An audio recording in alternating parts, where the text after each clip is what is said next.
Magandang araw, Bagong Pilipinas.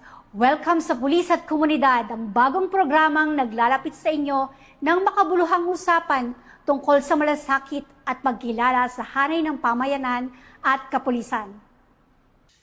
Sa ating tampok ngayong araw, bibigyang pansin natin ang isang makabuluhang outreach program na isinagawa sa Orani, Bataan para sa 50 batang may kapansanan mula sa Little Miracles of Bataan.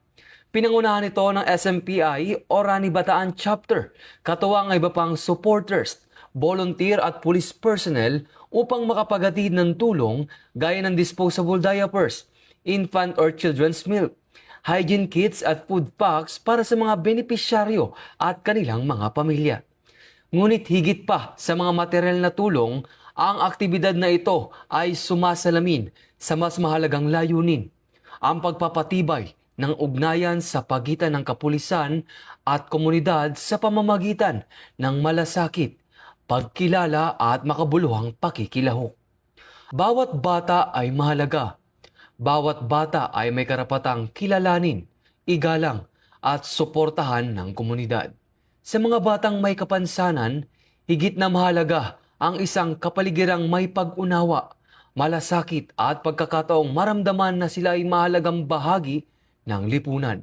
Sa pamamagitan ng mga gawaing tulad nito, na ipapakita na ang tunay na pagkalinga ay hindi lamang nasusukat sa mga tulong na naiaabot kundi sa paraan ng paggalang sa dignidad ng bawat bata at ng kanilang pamilya. Sa isang komunidad na nagkakaisa, ang mga bata ay hindi lamang tumatanggap ng suporta, sila ay kinikilala, pinapahalagahan at inaakbayan ng mga sektor na handang makibahagi sa kanilang kapakanan. Kapag ang komunidad at kapulisan ay sama-samang kumikilos para sa kabutihan ng kabataan, higit na nagiging makahulugan ang diwa ng serbisyong may puso. Ang outreach program na ito ay inihanda bilang isang konkretong hakbang upang makapaghatid ng tulong at suporta sa mga batang may kapansanan mula sa Little Miracles of Bataan at sa kanilang mga pamilya. Sa pagtutulungan ng mga organizer, volunteers, community partners at police personnel, naging maayos at organisado ang paghahanda ng programa mula sa pagdating ng mga pamilya hanggang sa aktwal na pamamahagi ng tulong. Higit sa lahat, ang aktibidad na ito ay nagsilbing pagkakataon upang higit pang mapalalim ang ugnayan ng kapulisan at komunidad sa isang gawaing may malinaw na layuning makatao at makabuluhan.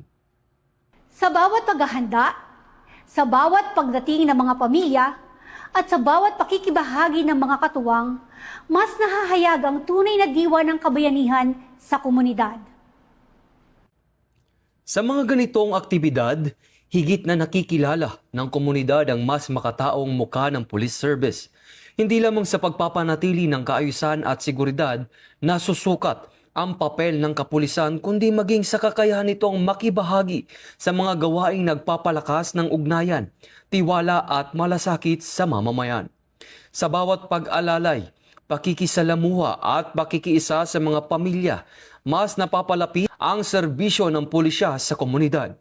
Ang ganitong presensya ay mahalaga lalo na sa mga gawaing nakatuon sa kapakanan ng mga bata at sektor na higit na nangangailangan ng suporta. Dito na ipapakita na ang pulis at mamamayan ay tunay na magkaagapay sa paglilingkod, nagkakaisa sa layuning makapaghatid ng pag-asa, paggalang at konkretong tulong sa komunidad. Sa pahayag ng hepe ng Orani MPS, malinaw na ang epektibong police service ay higit na nagiging makabuluhan kapag ito ay may kasamang aktibong pakikipag-ugnayan, malasakit at pakikiisa sa komunidad. Sa pamamagitan ng mga programang pangkomunidad at patuloy na pakikipag-ugnayan sa mamamayan, higit na naipapakita ng Orani MPS ang serbisyong may malasakit at pananagutan sa publiko. Ang SMPII po sir, as a background, palagi po namin kasama sa lahat po ng event dito sa Orani. Through their help and other NGOs po na papanatili po nating maayos yung ating mga events po dito sa Orani po. Bilang COP nyo po, maraming salamat po sir sa inyong inisyatibo tulungan po ang mga taga-Orani po, na po ito, beneficiaries po natin ngayon. Ito ay isang pagpapatunay na ang inyong dedikasyon at advokasya ay para talaga sa kapwa Pilipino na nangangailangan.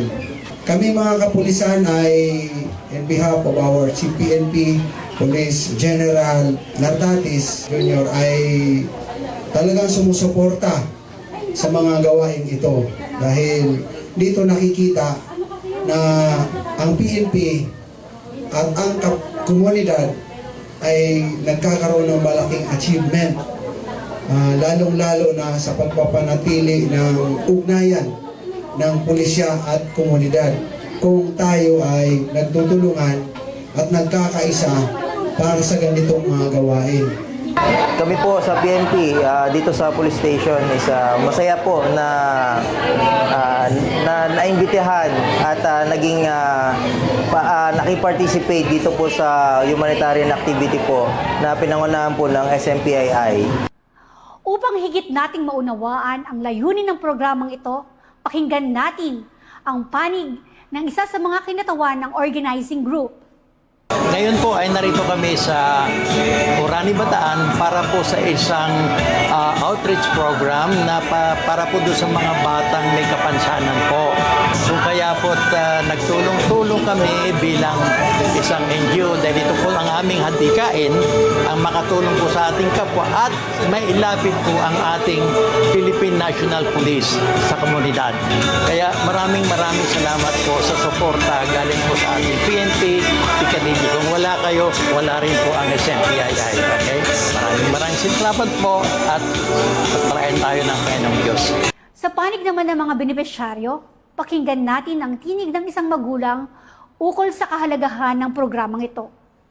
Kaya po yung mga gantong programa po sobrang pong pinagpapasalamat po namin. Kasi yung 5 buwan pong nagstay kami sa hospital, paglabas po namin, 0 po kami.